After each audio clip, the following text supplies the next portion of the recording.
guys, it's Shikemi, Olabisi the farm lady, and you are welcome back to another amazing, interesting, and educative video as always. Yes, so as you know, we are on our series how to hatch catfish. And like I said in my last video, I don't want to model everything together, so what I'm doing basically is splitting each and every step into separate videos so that you can get the needed information in full. Okay, last week we talked about setting up your hatching vat, testing the pH of your water, and also how to buffer the pH of your water. So for today we are going to be talking about something interesting and very important when it comes to hatching catfish. So today we're talking about selection of the perfect parent stock or broodstock.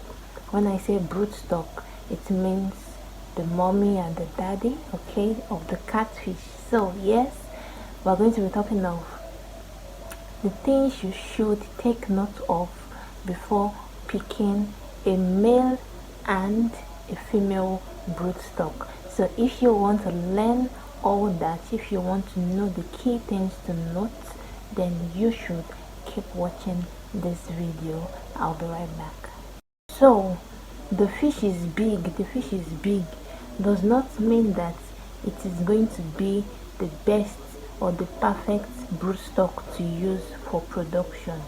Now these are some things you have to take note of. I'm going to be listing them out before selecting your broodstock. Number one, the age of the fish. Your broodstock should be nothing less than 1 year old. Nothing less than 1 year old. Some people would use a fish of 8 months, 9 months, but I personally, I don't use it. I don't at all. So I'd recommend using a fish that is 1 year and above in age before you can say, oh, it is fit for reproduction. Okay, now the next thing to note is the physical appearance of the fish. Now we all know that the catfish has 4 pairs of barbels or whiskers, as you all know it.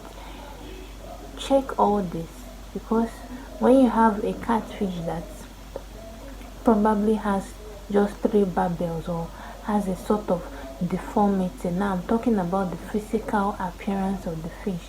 So when you see that your catfish or the parent stock you want to buy or select is having some sort of deformity, probably one fin is missing, one eye is missing, or it has 2 missing barbels or whiskers, or it has so many things wrong with it, please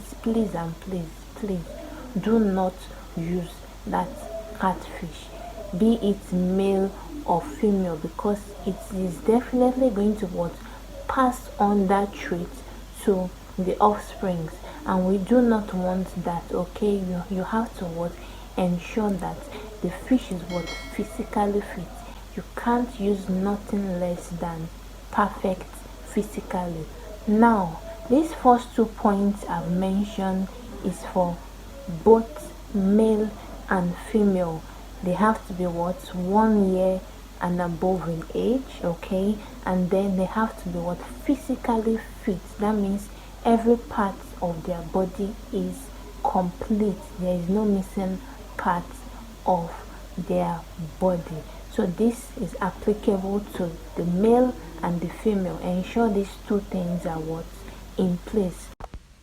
Also ensure the fish is 1 kg and above in weight.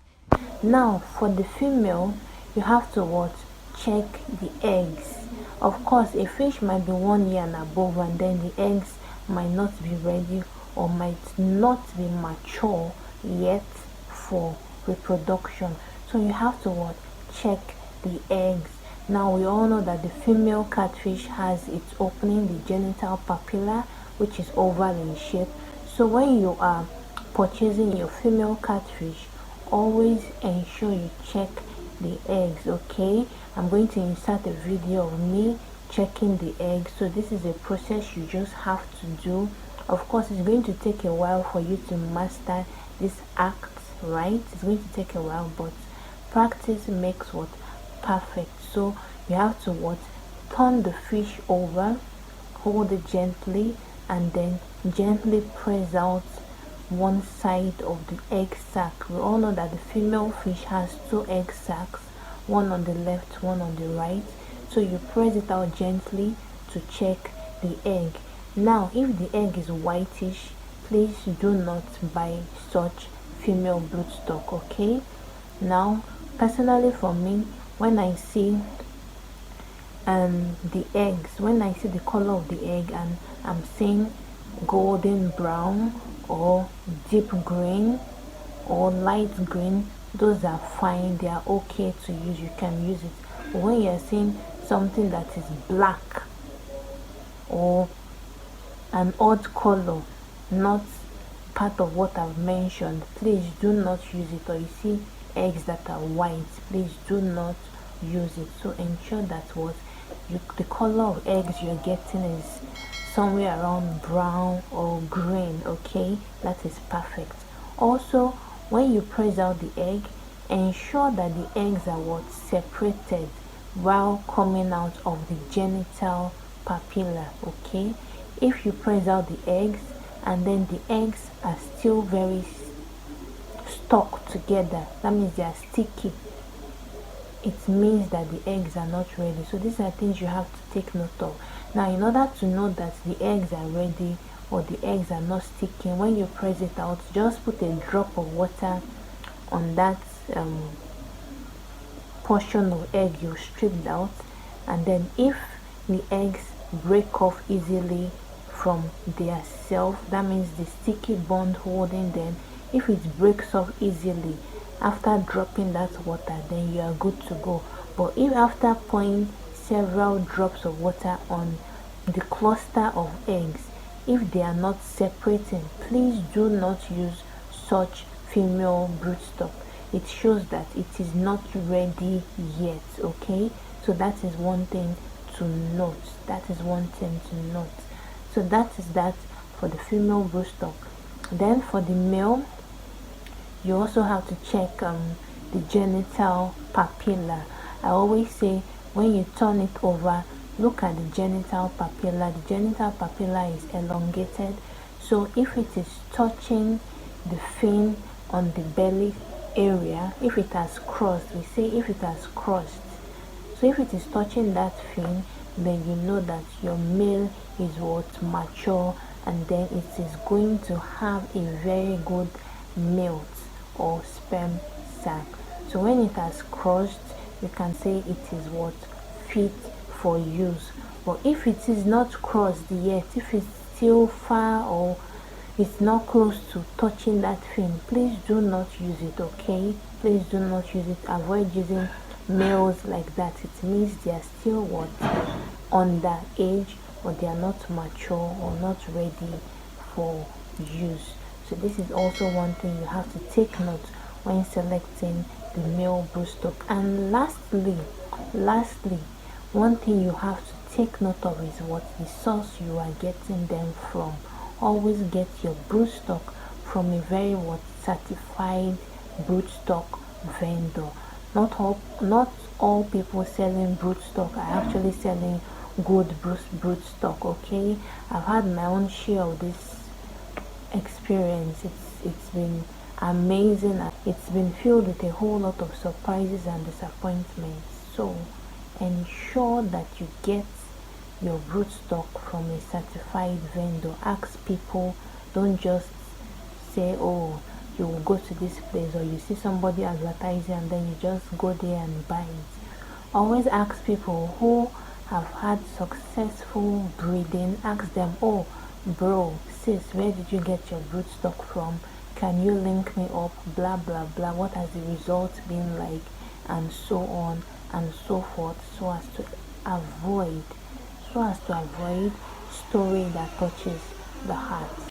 So I hope with these few points of mine, you've been able to understand what and what not to do when selecting or buying your parent stock or brood stock. So if you really enjoyed this video, please give it a huge thumbs up, drop a comment in the comment section, and also subscribe if you're new to the channel. I'm Shikemi Olabisi, the farm lady, and I'll always be here. Next week I'm going to be showing you how to inject your female broodstock, or as I call it in the fishery world, how to induce your female broodstock. So stay tuned for our video next week, because like I said, it's a series and I know you do not want to miss any aspect at all. Thank you so much, and it's bye for now.